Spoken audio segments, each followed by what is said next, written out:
우리 옆에 분에게 우리 새해 인사 나누실까요? 주의 복이 가득하기를 소원합니다.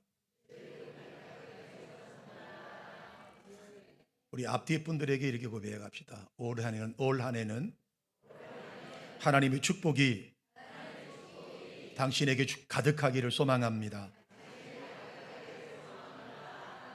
아멘. 할렐루야. 2024년도 첫날 첫 주일 예배를 함께 드릴 수 있게 하신 하나님을 찬양하고 경배합니다. 우리를 여기까지 인도하시고 여기까지 붙들어 주신 하나님의 영광을 하나님께 올려드리기를 주님의 이름으로 소원합니다. 우리 교회가 1993년도에 개척이 됐죠.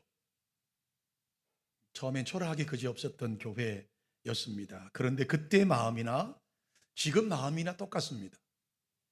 여전히 감사하고 여전히 행복하고 여전히 고마운 것밖에 없는 것이죠. 여러분, 우리 한자 성어에 시종여일이라는 말이 있어요.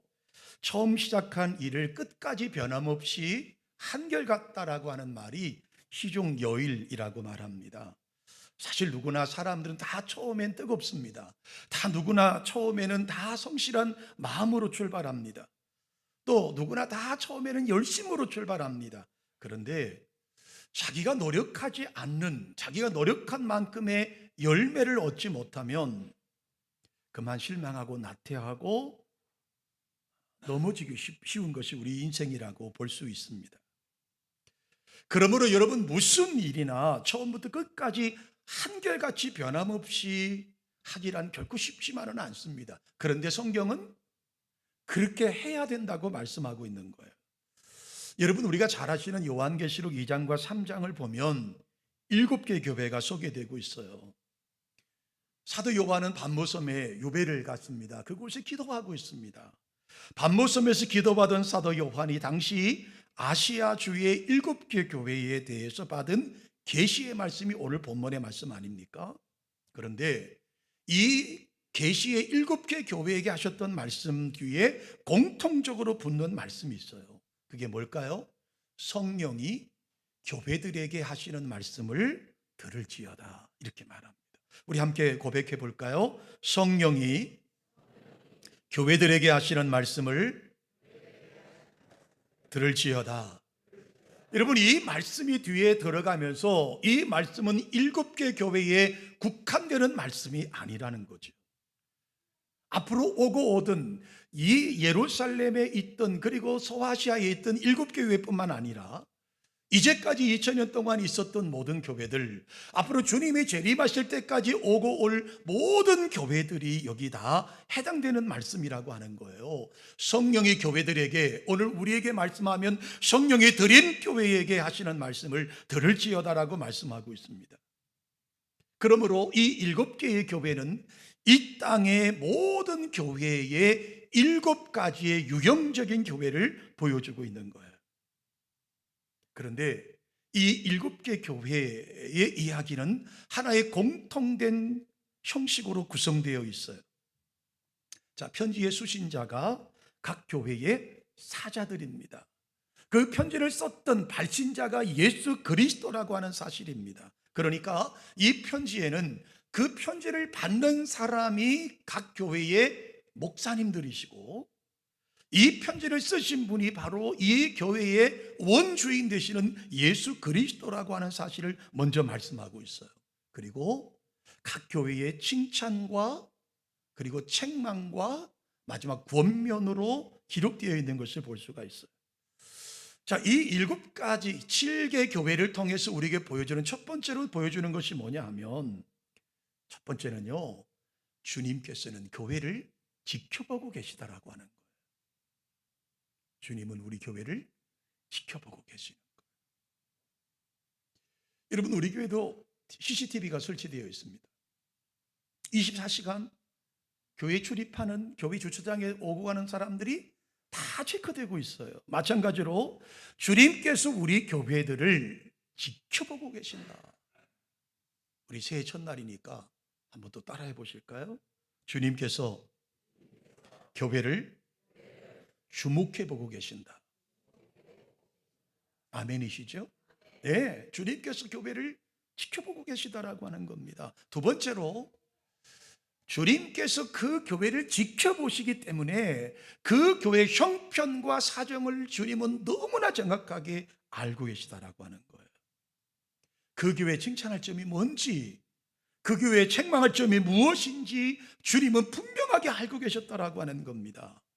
그런데 사실 우리가 이 사실을 잊어버리고 살아가고 있지 않은지를 점검할 필요가, 오늘 2024년도를 시작하는 첫날 우리는 한번 점검해 볼 필요가 있습니다.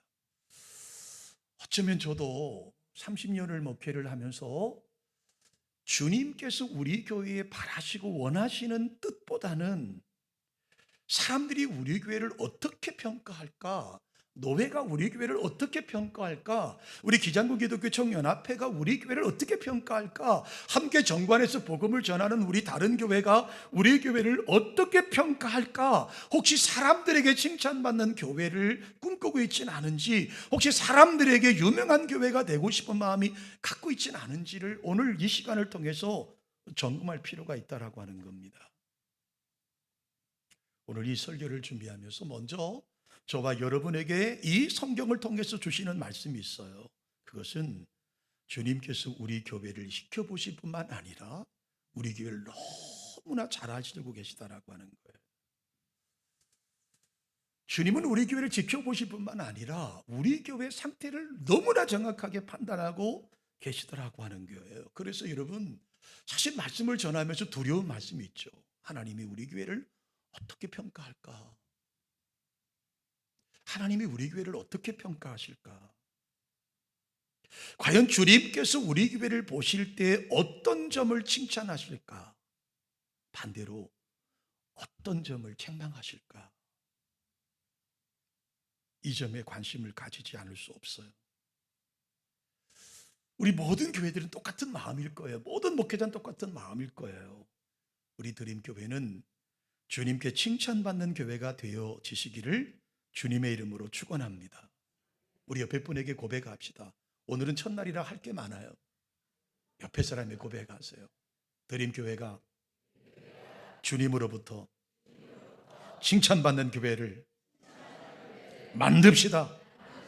할렐루야. 네, 그래요. 주님으로부터 빌라델피아 교회처럼 칭찬받는 교회가 되셔야지, 4대 교회처럼 책망받는 교회가 되면 되겠느냐고요. 자, 오늘 우리는 이 에베소 교회를 통해서 이제 우리 교회에 주시는 말씀이 뭐냐를 한번 찾아보자고요. 자, 그럼 에베소 교회는 어떤 교회입니까? 에베소 교회가 개척될 때 이야기가 사도행전 19장에 기록되어 있어요. 사도 바울은 3차 전도 여행 중에 에베소 도착을 해서 개척을 합니다.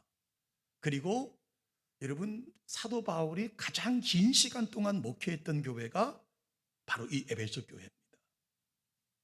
이 에베소 교회에 약 3년 정도의 목회를 했습니다.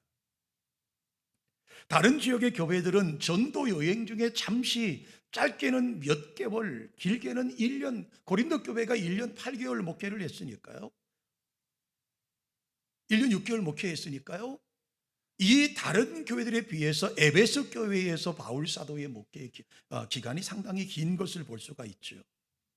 뿐만 아니라 에베소 교회는 바울 사도가 직접 편지를 썼던 교회입니다. 그것도 로마에 압송되어서 감옥에 갇혀 있던 상황에서 옥중에 있음에도 불구하고 편지를 보냈던 교회가 에베소 교회입니다. 내용도 다른 편지들, 다른 서신서들보다 상당히 심오한 말씀이 들어가 있어요. 다시 말하면 이 모든 것을 보면 바울 사도의 마음속에 바울 사도가 애쓰는 마음이 이 에베소 교회에 있다는 것을 볼 수가 있어요. 바울 사도의 마음속에 에베소 교회가 가득했다는 것을 볼 수가 있다는 것이죠. 이 교회는 바울 사도의 뒤를 이어서 디모데가 목회했던 교회입니다. 이 교회는 사도 요한이 예수님의 어머니인 마리아를 모시고 이곳에 와서 섬겼던 교회이기도 합니다. 그러니까 대단한 지도자들이 직접 목회했던 교회가 바로 에베소 교회입니다.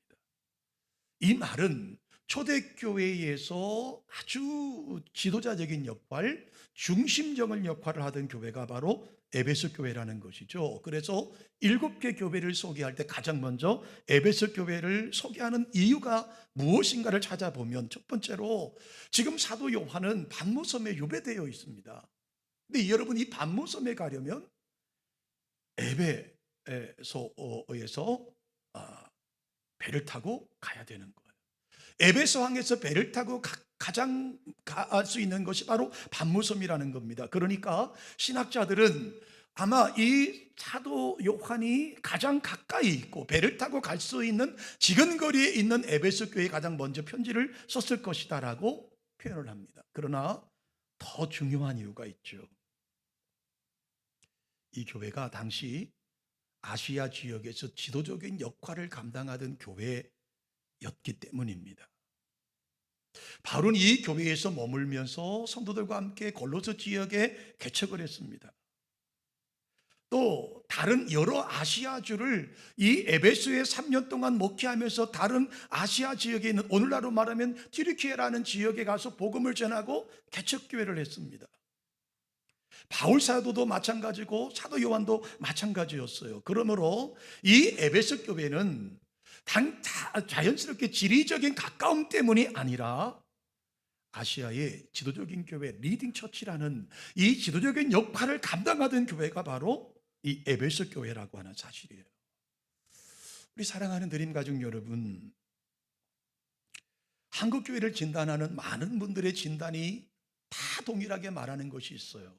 그것이 뭐냐면 한국 교회의 상황이 급변하고 있다라고 이야기합니다. 영적인 침체가 깊어지고 있다고 말하고, 교회 성장은 멈췄다라고 말하고, 아니 성장커녕 쇠퇴해 간다라고 말합니다. 그래서 목사님들이 모이면 부끄럽지만 현상 유지만 잘해도 목회를 잘한다는 농담 아닌 농담을 하는 그런 상황이 되어져요. 교회 학교의 감수는 이루 말할 수 없고요, 심각한 지경이고요, 청년과 청소년들이 교회를 떠나고 있다고 말하죠.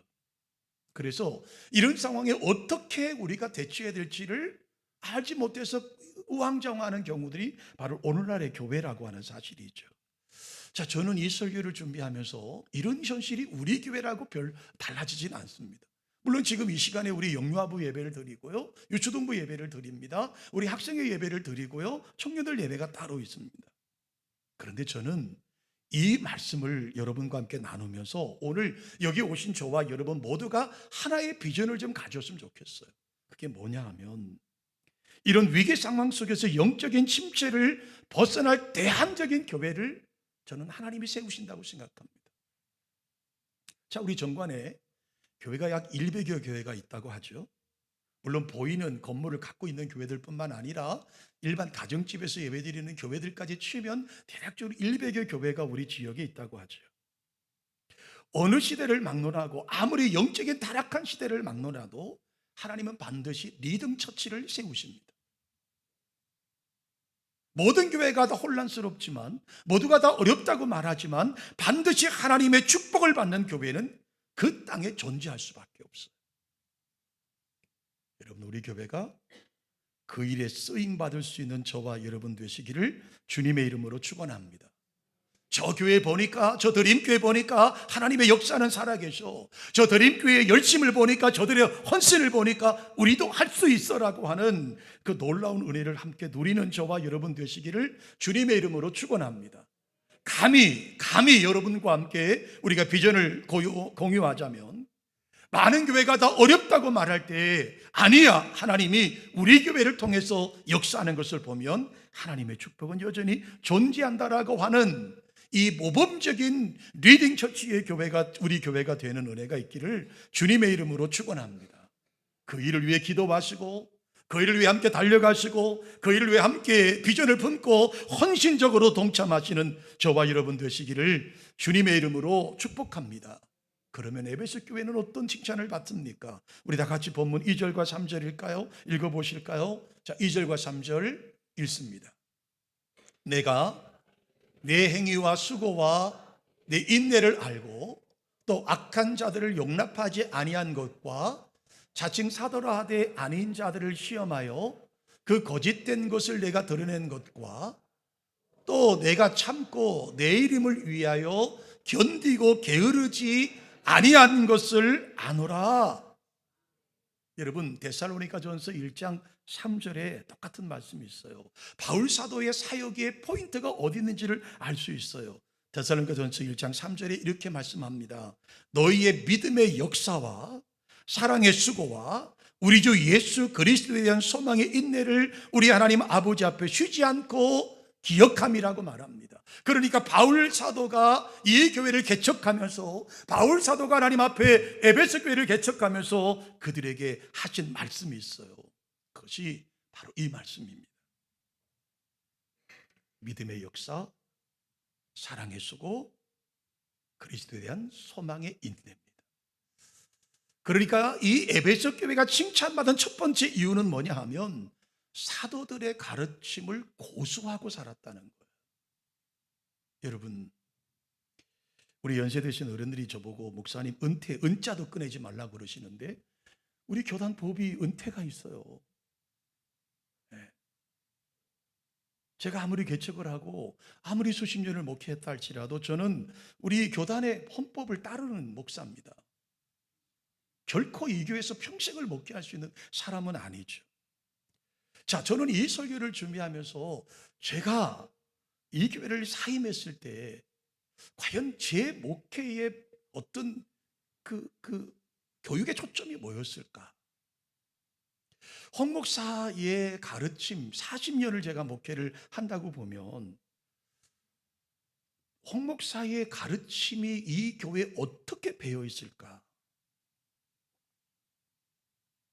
바울 사도가 목회를 하고 개척했던 에베소 교회 성도들이, 데살로니가 교회 성도들이 이 믿음의 역사와 사랑의 수고와 그리스도에 대한 소망의 인내를 가지고 있었다고 한다면 사도 바울의 가르침이었다는 것이죠. 그렇다면 저는 어떤 목회의 모습을 우리 성도들에게 남기고 떠날 것인가를 생각해 보게 돼요.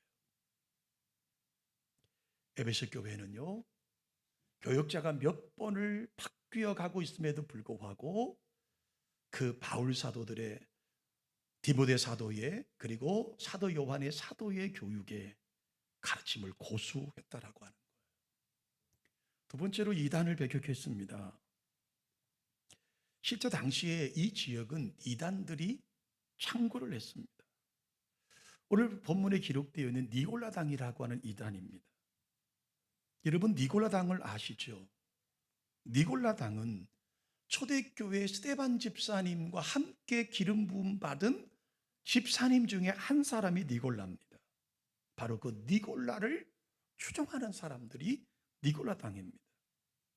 자, 이 니골라라고 하는 사람은 초대교회 7명의 집사님으로 임직을 받았음에도 불구하고 그 당시 시대를 지배하던 영지주의에 빠져서 이단의 사상을 만들어내고 말았습니다.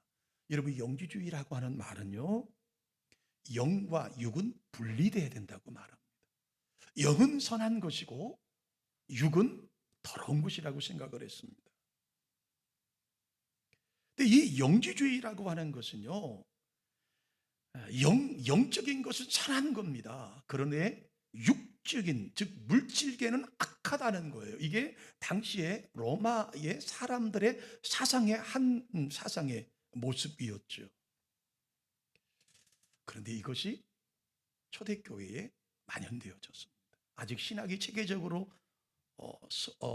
확립되기 전이었기 때문에 그럴 수 있겠지만, 어쨌든 많은 무리들이 니골라를 추종하며 하나의 거대한 이단 세력을 만들었습니다. 이들은 기독교 복음을 영지주의와 혼합해서 두 가지 잘못된 주장을 펼쳤습니다. 하나는 율법을 폐하는 것이었습니다. 더 이상 율법을 지킬 필요가 없다. 다시 말하면 육적인 것은 어떤 범죄를 하더라도 그 죄가 되지 않는다고 생각했습니다. 또 하나는 영만 거룩하기 때문에, 선한 것이기 때문에, 가치가 있는 것이기 때문에 악하고 무가치한 육신으로는 무슨 짓을 해도 의미가 없다라고 주장을 했습니다. 결국 태폐적인 무도덕주의와 무율법주의에 빠져서 신실하고 건강한 신앙생활이 다 무너뜨리고 말아버리고 만 것이죠. 그런데 여러분, 많은 교회가 이 문제로 혼란을 겪었지만 에베소 교회는 이들을 배격했습니다. 그래서 그들은 아름다운 신앙의 덕을 세운 교회이기도 합니다. 세 번째로 이 에베소 교회는 박해를 잘 이겨낸 교회였습니다. 여러분, 당시 에베소에는 우상 숭배의 본거지 역할을 했습니다. 불가사의한 정도로 여길 정도로 큰 규모의 아데미 여 신전이 이 에베소에 있었습니다. 이 신전에 와서 제사 지내기 위해서 로마 전역에서 수많은 사람들이 이곳으로 왕래했습니다. 그뿐만 아니라 각종 이교와 신비주의가 창궐했습니다. 그것이 에베소입니다.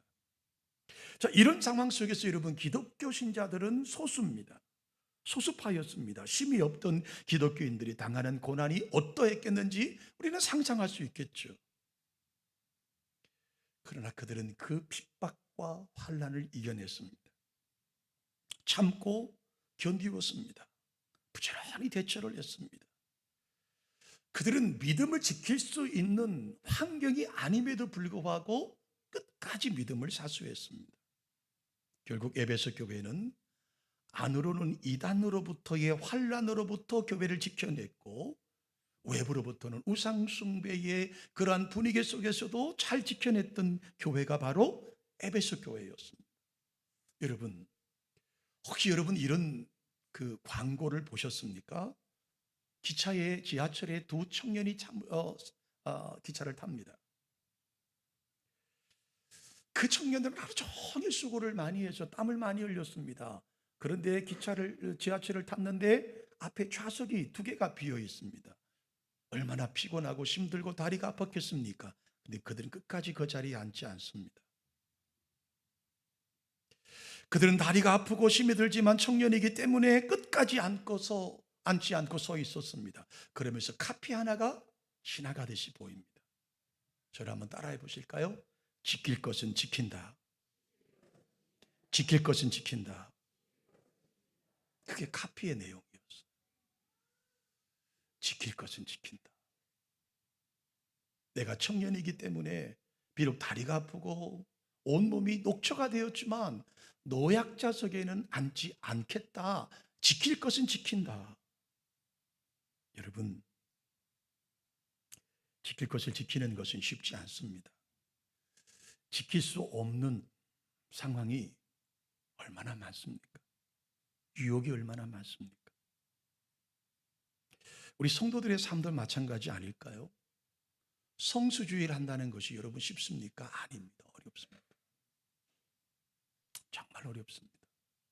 저처럼 교회에서 24시간 사는 사람은 괜찮겠지만, 사실 여러분 매주마다 주일 성수하는 것이 결코 쉽지 않습니다. 매주마다 여러분 11조헌금하는 성도들을 볼 때마다 목사로서 얼마나 가슴이 뭉클하고 메어지는 줄 아십니까? 늘 우리의 뉴스는 경제가 어렵다고 이야기합니다. 늘 힘들다고 이야기합니다. 행복하다, 우리 경제가 살아났다고 방송하는 것을 본 적이 없습니다. 그런데도 온전한 11조를 드리기 위해서 애를 씁니다. 감사헌금을 드리고 선교헌금을 드리고 1030 예물을 준비해서 드립니다. 여러분, 우리 교회는 1030 예물이라는 헌금이 따로 있습니다. 다른 교회에서 말하면 건축 헌금이죠. 3만 원, 한 달에 적어도 내가 세례교인이라면 3만 원은 교회를 위해서 헌신하겠다라고 하는 헌금이 1030 헌금입니다. 성수주일도 그렇고 11조도 그렇고 주님의 말씀을 따라 사는 것도 그렇습니다. 지키기 힘든 상황이 생길 수밖에 없고요, 유혹이 생길 수밖에 없습니다. 그러나 여러분, 그 광고의 카피처럼 지킬 것은 지킬 수 있는 교회가 되기를 주님의 이름으로 축원합니다. 그래야 주님의 칭찬을 받기 때문이죠. 그런 교인들이 있는 교회가 건강한 교회고, 그런 교인들이 있는 교회가 주님의 칭찬을 받는 교회일 수밖에 없기 때문이에요. 자, 그렇다면 마지막으로 주님의 책망을 보십시다. 우리 본문 4절과 5절입니다. 주님의 책망을 소개하고 있죠. 우리 함께 봉독하실까요? 너를 책망할 것이 있나니 너희 처음 사랑을 버렸느니라. 그러므로 어디서 떨어진 것을 생각하고 회개하여 처음 행위를 가지라. 만일 그리하지 아니하고 회개하지 아니하면 내가 네게 임하여 내 촛대를 그 자리에서 옮기리라. 여러분, 에베소 교회가 수고도 했습니다. 말씀대로 살아가려고 애를 썼습니다. 이단들로부터 승리했습니다. 우상 숭배하지 않았습니다. 그러다 보니 하나 놓친 것이 있어요. 그게 뭐예요? 처음 사랑을 잃어버렸다는 거예요. 처음 사랑이 뭘까요? 처음 사랑은 주님을 만날 때의 그 뜨거운 마음 아닐까요? 처음 예수를 믿었을 때의 성도들에 대한 뜨거운 사랑, 그것을 잃어버리고 만 거예요. 제가 일부 예배 때도 말씀드렸는데요, 제가 이 교회를 개척하면서 7년을 늦게 신대원을 갔습니다. 대학원을 7년이나 늦게 갔어요. 근데 제 동기 중에 한 분도 목회가 너무 재미있어서 신대원에 별로 취미를 갖고 있지 않던 친구가 7년 만에 온 거예요. 제 동기들은 다 이미 목사가 됐는데 동기 중에 저하고 그 친구만 남은 거예요. 둘이 합격을 했습니다. 저희 중신대학원은요, 학기를 시작하기 전에 한 주간 부흥 집회를 합니다. 경기도 양수리 수양관에서 신입생들과 재학생들이 집회를 합니다. 그때 저하고 그 동기가 얼마나 은혜를 받았겠어요. 7년 만에 오는 학견이 얼마나 감개무량했겠습니까? 그래서 집회를 끝나고 둘이 산에 올라가 기도하다가 둘이 부둥켜 안고 얼마나 많이 울었는지 몰라요. 그러면서 그때 다짐한 게 있어요. 우리 진짜 목사가 되자. 우리 진짜 목사가 되보자. 정말 참된 목자가 되보자. 그리고 벌써 20년이 지났습니다. 그 친구와 1년에 몇 차례씩 통화하면서 항상 물어봅니다. 우리 그때 그 눈물의 의미를 아직도 갖고 있지? 사실 오늘 이 설교를 하면서 가장 제 가슴을 짓누르는 말씀이 이 말씀이에요. 혹시 우리의 첫사랑을 잃어버리지 않았을까? 장로님의 임직을 받으면서 나는 성도들의 본이 되겠다고, 기도하는 생활에, 예배 생활에, 헌금 생활에 나는 본이 되겠습니다라고 다짐했던 그 다짐이 어느덧 식어버리고 있지는 않은지, 내가 권사님으로 피택이 되고 내가 시무집사님을 피택이 돼서 내가 집사님으로 부름을 받아서 내가 예수 믿고 그 기쁨에 주체할 수 없어서 눈만 뜨면 교회로 달려오고, 눈만 뜨면 기도할 때 눈물이 나고, 눈만 뜨면 하나님의 교회가 너무 좋아 살던 우리들이 어느덧 식어버린 우리 가슴을 갖고 있지는 않은지, 왜 에베소 교회가 처음 사랑을 잃어버리고 말았을까요? 이유가 여러 가지 있겠죠. 여러 가지 있을 거예요. 근데 주님께서 오늘 말씀하시는 것은 뭐냐면 너희가 첫사랑을 잃어버렸다라고 하는 거예요. 너희가 첫사랑을 잃어버렸다고 하는 거예요.